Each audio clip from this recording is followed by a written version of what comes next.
The machine said I was unconscious. My family said they wished I wouldn't wake up. They were wrong on both counts, and that one mistake cost them everything. But I'm getting ahead of myself. My name is Matt Harrison. I'm 58 years old, and until recently, I lived a comfortable, envied life in Naples, Florida, in a beautiful 4-bedroom house on Creighton Road, nestled within the quiet neighborhood of Pelican Bay. Back in 2001, I started a mid-size logistics company, Harrison Supply Solutions, out of a cramped 400-square-foot office on Tamiami Trail North. I built it from nothing but grit, sweat, and long hours. By 2024, we had 47 loyal employees, 3 massive warehouse contracts, and a revenue number that made my accountant smile every single quarter. I say had like it's past tense. We will get to that. It was a Tuesday in late August when everything changed. I had spent a long, exhausting evening at the office. It was our Tamiami Trail location, 3rd floor.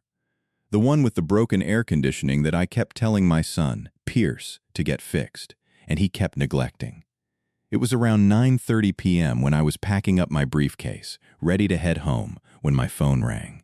It was Julian Vance, my stepson. I raised Julian since he was 6 years old, treated him like my own flesh and blood, and eventually made him my vice president of operations. His voice on the phone was urgent, borderline frantic.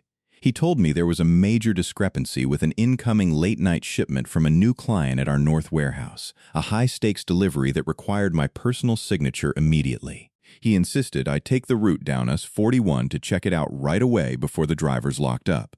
Looking back, there was no shipment. It was a ghost order. Julian knew exactly which route I would take, and he knew exactly what time I would be crossing the intersection. I left the office at 9:40 p.m. I remember stopping at a red light on us 41, checking my phone. My wife, Sandra, had texted me a simple message. Dinner's in the fridge. The light turned green. I stepped on the gas, pulling into the intersection, and then absolute nothingness. A heavy-duty pickup truck ran the red light doing about 55 miles per hour, slamming into my driver's side dead on. The impact crushed the metal frame like an aluminum can. The paramedics later said I was lucky to be alive, that my seatbelt saved me. They said a lot of things I wasn't awake to hear. When I partially regained awareness 3 days later, I quickly realized I had entered a living nightmare. Welcome to locked-in syndrome. It is a terrifying reality that nobody can truly prepare you for. Being in a coma isn't like sleep. It is more like being trapped inside a dark, heavy concrete room with no light and no door. You can hear every single sound, every footstep, the rhythmic, sterile beeping of the IQ machines, and every whisper happening around your bed. But you cannot open your eyes. You cannot squeeze a hand. You cannot move a single muscle to signal that you are alive inside. You are just a ghost haunting your own body, forced to listen. It was mid-morning at Naples Community Hospital, IQ, 3rd floor. The door clicked open, and the first voices I recognized were the attending doctor and my wife of 30 years, Sandra. "Mr. Harrison is stable," the doctor explained softly. "His brain activity is showing some faint signs of improvement, so we are cautiously optimistic. However, he could remain entirely unconscious for another week, possibly 2.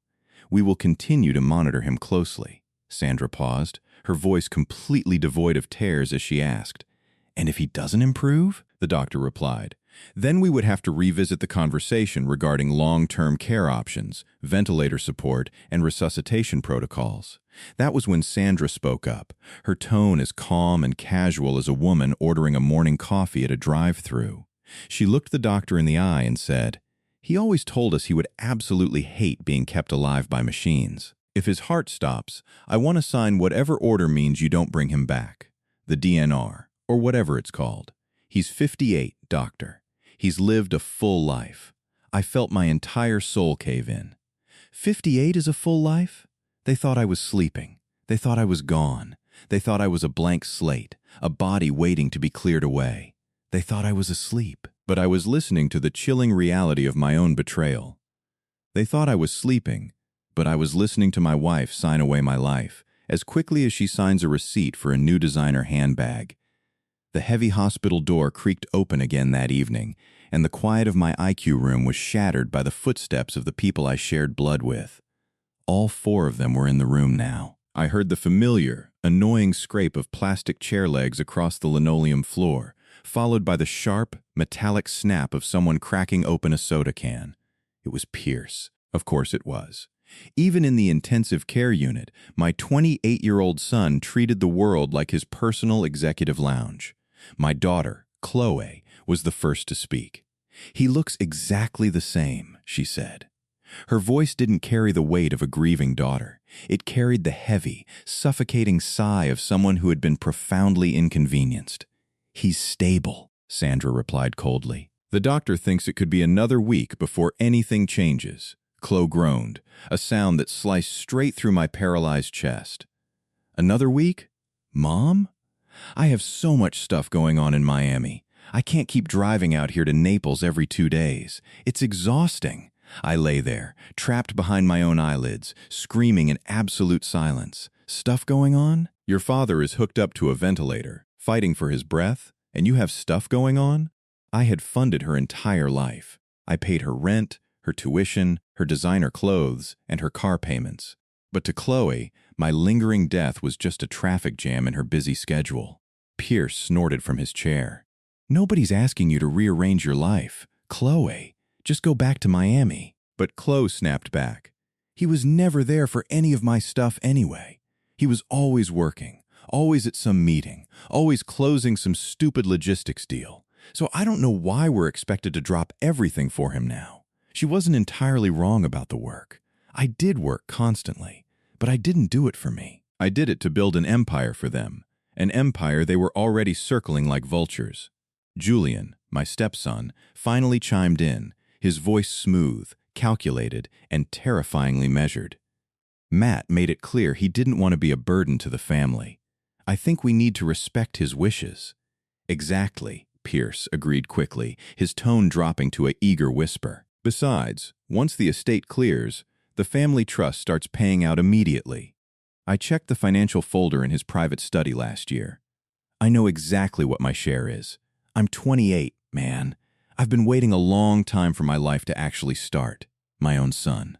My firstborn. He had been rifling through my private safe, penciling my physical demise into his financial calendar while I was lying 3 feet away from him, reduced to a mere line item on a spreadsheet. But as painful as Pierce's greed was, it was Chloe's quiet desperation that carried the darkest poison. What Pierce didn't know, what Sandra didn't know, but what I could piece together from the nervous, rapid tapping of Chloe's acrylic nails against her phone was her terrifying reality. Chloe wasn't just inconvenienced. She was drowning. She had completely ruined her life in Miami, racking up hundreds of thousands of dollars in hidden debt from high-stakes cryptocurrency gambling and fraudulent credit card schemes. She was on the verge of being indicted, and she needed a massive, immediate injection of cash to stay out of federal prison. Julian knew it, too. He leaned in closer to her, and I heard him whisper, "The life insurance policy is $2 million. Chloe. It pays out within 30 days of a cardiac arrest." That was why she was so frantic. That was why she was the most eager to see the machines turned off. She didn't want to wait for the estate to clear. She needed me dead now, so my $2 million life insurance payout could wipe her slate clean. The little girl I used to carry in my arms past midnight when she had a fever. The one I stayed up with for hours reassuring her that everything would be okay, was now standing over my paralyzed body, looking down at her Apple Watch, impatiently counting the minutes and wondering when my heart would finally stop beating. By day 7, the relentless Naples heat seemed to radiate right through the thick, sterile walls of Naples Community Hospital. Inside my skull, the darkness finally began to fracture.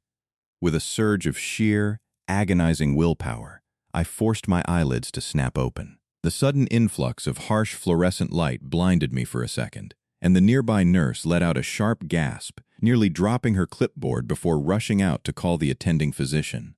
Within minutes, the IQ room erupted into a chaotic flurry of activity. Doctors shone small lights into my pupils, checked my vital signs, and began firing a barrage of cognitive questions. "What year is it? Who is the president? Can you squeeze my hand?" I answered every single question perfectly, my mind sharper and colder than it had ever been in my 58 years of life. 20 minutes later, the door swung open, and Sandra walked in, followed closely by Julian.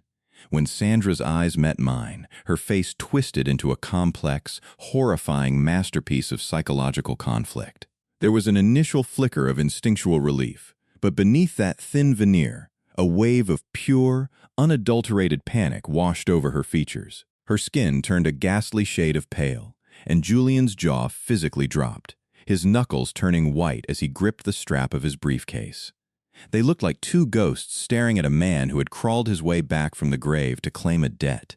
Sandra quickly rushed to my bedside, forcing herself to cry, throwing her arms around me as she sobbed, "Oh my God, Matt, I was so scared." "We thought we lost you." Julian stepped up right behind her, patting my shoulder with a trembling hand, his voice shaking as he forced a smile. "Welcome back, Matt. We were worried sick." I looked directly into their eyes, holding Sandra back with just enough warmth to play the part. But as I opened my mouth to speak, a tactical instinct took over my logistics-driven brain. If I let them know I was fully aware, they would immediately go into damage control mode, hiring aggressive defense lawyers and completely shredding the financial paper trails before I could even leave the hospital bed. I needed them comfortable. I needed them completely off guard. So I let out a soft, confused groan, rubbing my temples as if in deep physical pain. I looked at the doctor, then back at Sandra, and said in a slightly slurred voice, "Everything is so blurry. The last thing I remember is the red light on us 41 turning green. After that, it's just complete darkness. I can't remember anything else. Have I just been asleep this whole time? Did anything happen while I was out?" The relief that swept across Sandra and Julian's faces was almost comical. I watched the tension drain instantly from Julian's shoulders as he exchanged a quick, subtle glance with my wife. They genuinely believed that my mind had been a total blank slate during those fateful 7 days. They thought their sick little secret, the signed DNR, the conversations about liquidity, the impatience for my death, was safe and buried in my subconscious. They believed they were still completely in control of the narrative, completely unaware that their silence had allowed me to catalog every single betrayal. I smiled gently, pulling Sandra closer into a tender embrace. I held her tight, breathing in the familiar, expensive scent of her Chanel perfume, and realized, manipulating the very people who think they are manipulating you is an absolutely intoxicating feeling. Returning home to our 4-bedroom house on Creighton Road felt like walking onto a theater stage mid-performance. Everyone knew their lines, everyone hit their marks, and I die. The man who was supposed to be a corpse had somehow wandered back into a play I was no longer written into. The fake devotion was suffocating. Sandra constantly fussed over my pillows, making sure I was comfortable. Pierce carried my bags inside with an uncharacteristic eagerness. Chloe had completely stocked the refrigerator with groceries, a chore she hadn't performed once in her 25 years of life. Julian stood tall in my foyer, offering a warm, firm handshake. "We've got everything handled at the office. Matt, don't even think about work. Just rest." I looked at him, smiled warmly, and whispered, "Thank you, son." The word tasted like cold ash in my mouth, but my performance was flawless. I sat in my favorite armchair, accepted the warm soup Sandra prepared, and played the part they expected. A tired, grateful, slightly confused 58-year-old man who just wanted to recover. I was none of those things. By week 2, while my family assumed I was napping or suffering from residual headaches, I began making my moves in absolute secrecy. I knew better than to contact our longtime family attorney, Tom Briggs, whose swanky office sat on 5th Avenue South. Instead, through a discreet recommendation from an old college buddy, I reached out to a man named Ray Bennett. Ray was a sharp, no-nonsense attorney in his mid-50s with a modest office off Immokalee Road in North Naples. The kind of lawyer who didn't need a fancy waiting room because his reputation spoke for itself. Alongside Ray, I hired Frank Dolan, a private investigator operating out of a quiet corner in Golden Gate. Frank drove a forgettable gray sedan, possessed 20 years of cynical experience, and listened to my story with a stony, unblinking silence. I laid it all out for them: the hospital room, the DNR, Pierce's remarks about liquidity, and Julian's suspicious eagerness to run my company.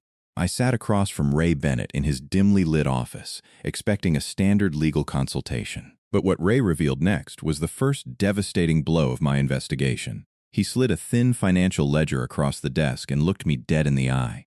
"Matt," Ray said, his voice heavy, "it's not a coincidence that your son Pierce knew the exact payout structure of your family trust. Your old lawyer, Tom Briggs, sold you out." My chest tightened. "What do you mean?" "Sandra didn't just stumble upon your private papers," Ray explained, tapping the ledger. 6 months ago, she authorized a series of large, untraceable cash withdrawals from your personal accounts.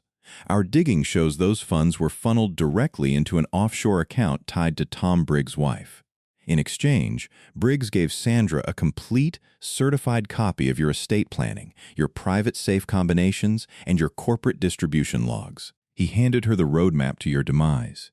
Hearing that the attorney I had trusted for 15 years, the man who had toasted at my children's birthdays, had taken a bribe from my own wife to dismantle my life was a profound, sickening realization.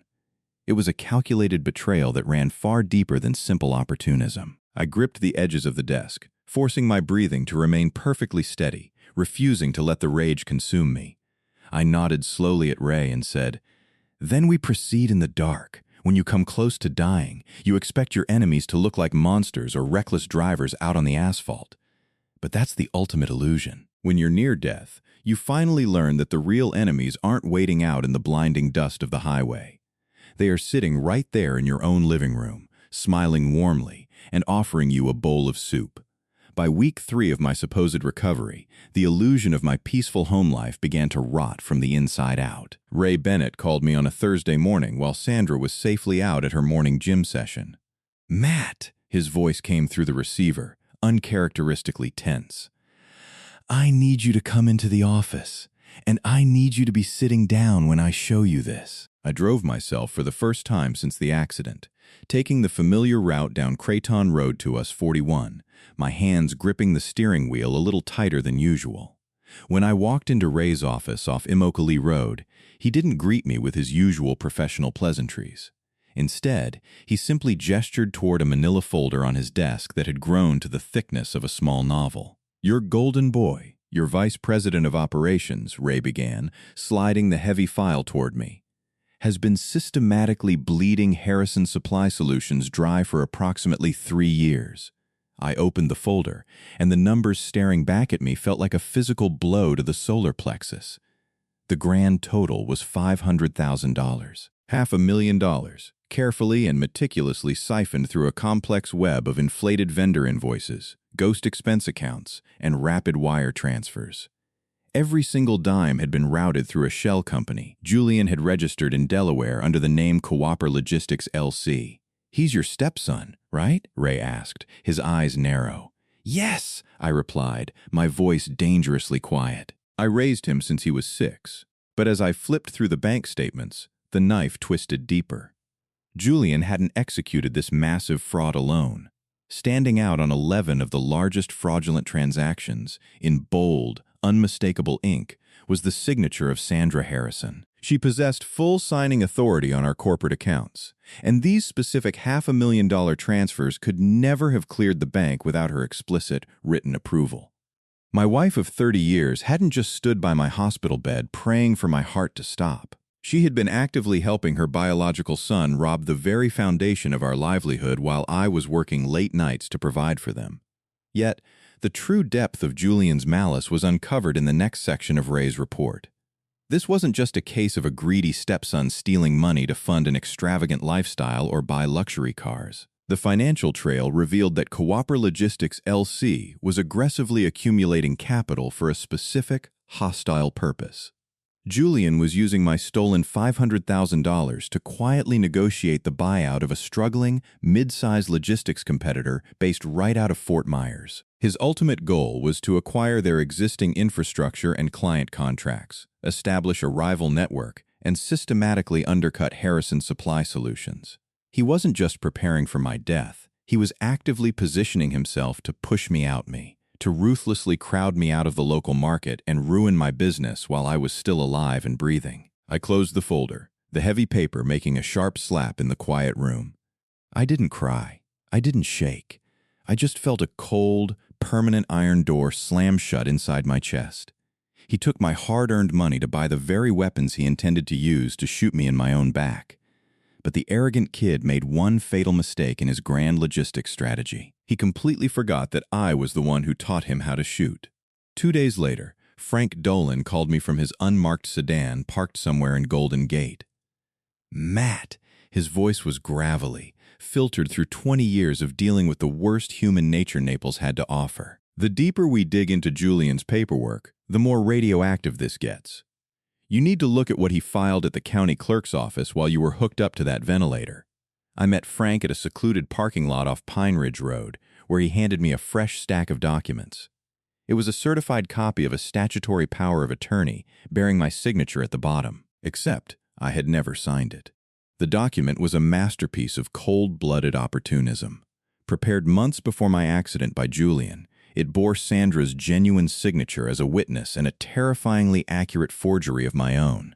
The moment the pickup truck crushed my car and left me comatose in the IQ, Julian didn't waste a single hour. Armed with this fraudulent power of attorney, he rushed down to the Collier County Clerk's office to file a series of fraudulent quitclaim deeds. With a few strokes of a bureaucratic pen, he forced his name onto the titles as a primary co-owner of both my crown jewel assets, our $3 million family home on Creighton Road and the massive Harrison Supply warehouse off Tamiami Trail North. While I was hovering between life and death, my stepson was legally moving into my house and my business, changing the locks before my body was even cold. But Julian had made a fatal error in his haste, and this was where Frank's seasoned instincts paid off. For a power of attorney to be legally binding in the state of Florida, it requires the stamp and signature of a licensed notary public. Frank had taken the original filed document to a forensic laboratory to run a specialized latent fingerprint analysis. The signature of the notary belongs to a guy named Marcus Vance. No relation to Julian, just a corrupt official for hire, Frank explained, tapping a laboratory report. But we found a set of smudged partial prints on the back of the deed that didn't belong to Julian or your wife. They belonged to Marcus. And here is the kicker, Matt.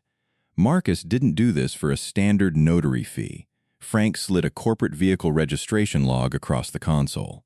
Just 3 days after the deeds were filed, a pristine, luxury Mercedes-Benz SUV was purchased from a dealership in Fort Lauderdale. The paperwork showed the vehicle was bought entirely with funds drafted directly from Harrison Supply Solutions' corporate acquisition account, authorized by Julian as VP. But the registered owner was none other than Marcus Vance's shell company. Julian had literally used my own company's money to buy a luxury vehicle to bribe a corrupt notary, all to legalize the theft of my home and my warehouse while I lay paralyzed in a hospital bed. I looked out the window, watching the heat waves ripple off the Naples asphalt. The sheer, calculated audacity of it was breathtaking. They had orchestrated a seamless, legal assassination of my entire life's work. They thought they had covered every single base, checked every box, and bribed every official. They thought my silence was permanent. I handed the folder back to Frank, a tight, humorless smile creeping onto my face. Next Monday morning, Julian truly believes he is going to wake up as the proud owner of a $3 million estate and a thriving logistics empire. The poor kid has absolutely no idea that the only thing he is actually going to own by Monday afternoon is a state-issued inmate number and a bright orange jumpsuit. By the end of week 3, the final, most devastating piece of the puzzle was delivered to my doorstep. I was sitting on my back porch on Creighton Road, watching the brackish water in our small backyard canal go nowhere when my phone buzzed. It was Frank Dolan. "Matt," he said, his voice unusually quiet, stripped of its usual cynical edge. "I'm emailing you a secure file right now. You need to see who your wife has been spending her Tuesday afternoons with." I opened the attachment on my screen, and a cascade of high-resolution surveillance photographs flooded my sight. There was Sandra, my wife of 30 years, smiling a radiant, youthful smile I hadn't seen in a decade, walking hand in hand out of a luxury hotel off Airport Pulling Road with a man nearly 20 years her junior. His name was Brody Vance, a 34-year-old certified personal trainer at Naples Fitness on Pine Ridge Road. They had been sleeping together for 14 months. 14 months. My mind involuntarily executed the grim logistics of that timeline. 14 months ago, Sandra and I had stood on the balcony of a neighbor's house in Pelican Bay, celebrating New Year's Eve. She had worn a stunning blue dress, kissed me deeply at midnight, and whispered that this was going to be our best year yet.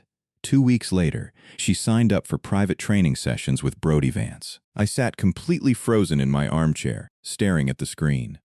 I wasn't a negligent husband. I didn't forget anniversaries, and I didn't ignore her. I had worked myself to the bone to provide a life of absolute luxury, and she had taken that life and distributed it to a gym instructor. I felt a cold, violent wave of nausea hit me so hard that my hands began to tremble. I wanted to smash the glass table, to storm into the house and scream until my lungs burned. But I forced my breath down. I gripped the wooden railing of the porch until my knuckles turned white, and inside my chest, I felt a distinct, heavy door close forever. Click. The man who loved Sandra Harrison was officially dead. But Frank wasn't finished speaking on the line. "Matt, there's a massive twist you need to prepare yourself for," he muttered, clearing his throat. "We ran a deep background check on Brody Vance. He isn't just some random gigolo Sandra met at the gym. Brody's biological father is the exact same man who fathered Julian. Brody Vance is Julian's younger half-brother. The revelation made the blood in my veins turn to ice. This wasn't just an affair born out of a midlife crisis. It was a deeply orchestrated, multi-layered parasitic scam. Julian had planted his own half-brother into my wife's life to seduce her, exploit her insecurities, and ensure that she remained completely compliant while they drained my wealth. Sandra was completely blind to it. She genuinely believed she was an attractive, sophisticated older woman who had captured the heart of a young, passionate lover. She had no idea that Julian and Brody were working in tandem, sharing inside information, and laughing behind her back at how easily she was being manipulated into signing over my company and my properties. Sandra truly believed she had found her true love and a second youth at 54 years old. She had absolutely no idea that she was just a fat, wealthy cow, and she was being systematically milked dry by two young, ruthless wolves. The next morning, I drove down to 3rd Street South in downtown Naples to meet Glenn Ferris at a quiet coffee shop. Glenn was a 44-year-old accounting whiz who had been running our ledger department for 6 years until my son, Pierce, in a rare exercise of corporate authority, had him demoted over a petty personality conflict. Glenn had already ordered a black coffee and was waiting for me. He looked like a man who had been sitting on an explosive secret for a very long time. Before I could even pull out my chair, he slid a small black thumb drive across the table. "I knew something was deeply wrong with those vendor accounts. Matt," Glenn murmured, his voice low. "I flagged it twice. Pierce told me I was overstepping, but it wasn't Pierce running the show. It was Julian. And it was your daughter, Chloe." I stopped, my coffee cup hovering halfway to my mouth, the porcelain cold against my fingers. "Chloe?" I asked. Glenn nodded grimly, guiding me through the digital spreadsheets on his tablet. Julian was routing the $500,000 of stolen corporate revenue through Coopera Logistics LC, but the secondary payouts told the real, sickening story. Julian was cutting massive monthly checks directly to a shell business registered as Chloe's Design Boutique. It wasn't a business expense. It was hush money. Chloe had stumbled upon the massive fraud her mother and Julian were committing a year ago. Instead of running to me, instead of protecting the father who had given her everything, she demanded a cut. She blackmailed her own family members to fund her lavish lifestyle in Miami, completely selling me out for a steady stream of stolen cash. But as I looked at the exact transaction logs, Glenn pointed out the final, pathetic layer of Chloe's betrayal. This 10% twist was the true tragedy of her greed. Chloe wasn't just hoarding the money. She was desperately trying to keep a toxic secret of her own alive. She was using that dirty money to fully support a drug-addicted boyfriend in Miami, a dangerous, manipulative man who had discovered her involvement in the corporate embezzlement. He was now ruthlessly blackmailing Chloe, threatening to turn her over to the FBI if she didn't increase his monthly allowance. He had trapped my daughter in a vicious, escalating cycle of debt and extortion, forcing her to demand more and more blood money from Julian just to stay out of a prison cell. I sat in that sunny Naples cafe, looking at the digital trail of my daughter's ruin. Every single piece of jewelry she wore, every luxury vacation she took, and every penny she sent to her criminal boyfriend was paid for by the sweat of my brow while I was driving home late at night, thinking I was securing my children's futures. She had willingly placed a price tag on my life just to feed a bottomless pit of blackmail and addiction. How much is your own flesh and blood worth? For my daughter, the definitive answer was exactly $8,000 a month. By the end of week 4, my logistical counterattack was completely locked and loaded. I am a logistics man by nature. I do not operate on raw rage or chaotic impulses. I operate on cold, calculated efficiency, and it was time to systematically dismantle the lives of the people who had tried to end mine. My first move was a quiet, legal sweep of our personal finances. While Sandra was preoccupied with her gym sessions and secret texts to Brody, I walked into our bank and emptied our joint personal savings account. Exactly $800,000. Sandra rarely checked that specific account, assuming the massive balance I had parked there from years of corporate distributions would always be waiting for her. I moved every single cent into a brand new, private account at an entirely different institution. It was completely legal. It was my sole signature that built that balance, and it was my signature that pulled it out. Next, I sat down with Ray Bennett to finalize my estate restructuring. The old will, which generously divided my life's work among my ungrateful family, was shredded. In its place, Ray drafted a new document, one designed to be deeply educational. For my biological children, Pierce and Chloe, who had so eagerly calculated their shares of my demise, I left exactly $1,000 each. Not a penny more. But the true masterpiece of my retaliation was the 10% twist that would permanently seal their financial doom. I knew that the moment I served Sandra with divorce papers, she and her attorney would aggressively target Harrison Supply Solutions, trying to tie up my company in a messy, multi-year asset division battle. To prevent this, I quietly executed a total corporate restructuring. Using a secret clause in our corporate charter, I officially transferred 100% of my controlling shares into a private, irrevocable charitable foundation established in the name of my late mother.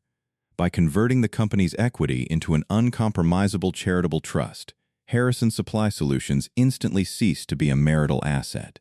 It became entirely untouchable. When the divorce proceedings hit, Sandra would have absolutely no legal claim to the business, its warehouses, or its future revenues. It was a flawless chess move, rendering Julian's hostile buyout plans completely worthless before he could even launch them. With the trap entirely set, I let the countdown to our 30th wedding anniversary begin. Sandra had cheerfully suggested we throw a grand celebration in our backyard on Creighton Road, putting on a show for the neighborhood. "Absolutely, sweetheart," I had told her with a warm, supportive smile across the dinner table. "Let's invite everyone. Let's make it a night we will never forget." She had squeezed my hand, completely blind to the execution order I had just signed. I spent the final 3 days watching the caterers arrange tables, stringing beautiful fairy lights across the patio, and positioning the white linen tablecloths beside the Pelican Bay Canal. The neighbors were invited, the pastor was confirmed, and my family was perfectly in position. The party was fully prepared, the lights were hung, and the wine was poured. This stage belonged entirely to me now, and my little actors were about to receive the final script of their miserable lives. The backyard on Creighton Road was glowing under the strung fairy lights, the calm waters of the Pelican Bay Canal perfectly reflecting the illusion of a happy family. 14 of our closest neighbors, alongside our longtime pastor from Grace Community Church, stood around laughing, clinking their glasses. Sandra looked stunning in her elegant green dress, moving effortlessly through the crowd. Pierce was nursing his second bourbon, Chloe was laughing near the patio, and Julian was actively networking. At exactly 8:15 p.m., I stepped to the center of the patio, picked up a fork, and tapped my glass. The yard instantly fell silent. "Thank you all for coming," I began, my voice steady, carrying a heavy, unexpected gravity. 30 years is a long time to build a life. But lying in that hospital bed at Naples Community, with nothing to do but listen, has a way of clarifying things. I heard things in that room that changed me forever. And tonight, I want to share exactly what I learned. I reached down and picked up 4 thick manila envelopes, each with a name written in my own handwriting. The atmosphere shifted instantly. Sandra's public smile froze as she felt the sudden icy change in the air. I walked up to Pierce first and handed him his envelope. As he pulled out the paper, his smug smile completely drained away. Inside was a verbatim transcript of his hospital comments about my liquidity, attached to an immediate termination letter from Auer and a notice that his corporate car lease was canceled. My new will leaves you exactly $1,000. Pierce. You can use it for liquidity, I said coldly. Before he could speak, I turned to Chloe. I slid her envelope into her trembling hands. It contained the exact hospital security photo of the moment she asked the doctor to let me go, alongside the complete banking records of the monthly hush money checks she had been receiving from Julian to hide his embezzlement. My name comes off your apartment lease on Monday morning. Chloe. You have 30 days to move out, I muttered. She stared at the paper, her mouth opening, but no sound came out. Next was Sandra. The entire crowd was frozen, neighbors staring at the ground, terrified to move. Sandra took her envelope with shaking hands. Inside was Frank Dolan's complete surveillance report documenting her 14-month affair with Brody Vance, alongside Ray Bennett's airtight evidence of her co-signing 11 fraudulent transactions and a forged power of attorney. Clipped to the very back were completed divorce papers. She turned completely pale, staring at the absolute ruin of her social, standing in front of everyone she knew. My settlement offer is the deed to that crumbling duplex in Immokalee, I told her quietly. You can live there, or we can let a judge look at your fraud timeline in open court. Your choice. Finally, I turned my gaze to Julian. I didn't give him an envelope. I raised you since you were 6 years old, Julian. I gave you a home, a father's love, and eventually the keys to my company. And for 3 years, you systematically stole $500,000 from me. Julian's jaw tightened, and he took a step back. Matt, whatever you think you have, I don't think, Julian. I know. I gestured toward the side gate, and 2 plainclothes Collier County Sheriff's deputies stepped onto the patio. The crowd let out a collective gasp. As the handcuffs clicked tightly around Julian's wrists, he completely broke down, weeping and screaming desperately. Mom, help me! Save me! Please! But Sandra didn't even look at him. She had just checked her buzzing phone and collapsed onto her knees, sobbing hysterically. The final text message from Brody, her young lover, had just arrived. He had cleaned out her secret personal safe, stolen her last remaining cash, and boarded a flight out of Miami. She was completely ruined, left with absolutely nothing. Julian was dragged away through the side gate, his pathetic cries fading into the warm Naples night. I picked up my car keys, looked at my shattered family one last time, and walked out the front door. My car was already packed. I pulled out of Creighton Road, turned onto US 41, and headed north into the dark. At a red light, I took out my phone, typed a final text message to Sandra's phone, and sent it. I heard every single word. I tossed the phone into the glove box, rolled the windows down, and stepped on the gas. They wanted me dead to steal my wealth. Instead, I left them alive but stripped them of the one thing my money could never buy back for them, their dignity. I am 58 years old, and my life is just beginning. Thank you so much for listening to my story tonight. If this journey into betrayal and calculated justice resonated with you, please take a moment to support the channel. Hit that like button, drop a comment below letting me know your thoughts on Matt's ultimate logistics counterattack, and make sure to subscribe and turn on notifications so you never miss the next deep, gripping story. I truly appreciate your time and your support. Stay safe out there, and I will see you in the next chapter.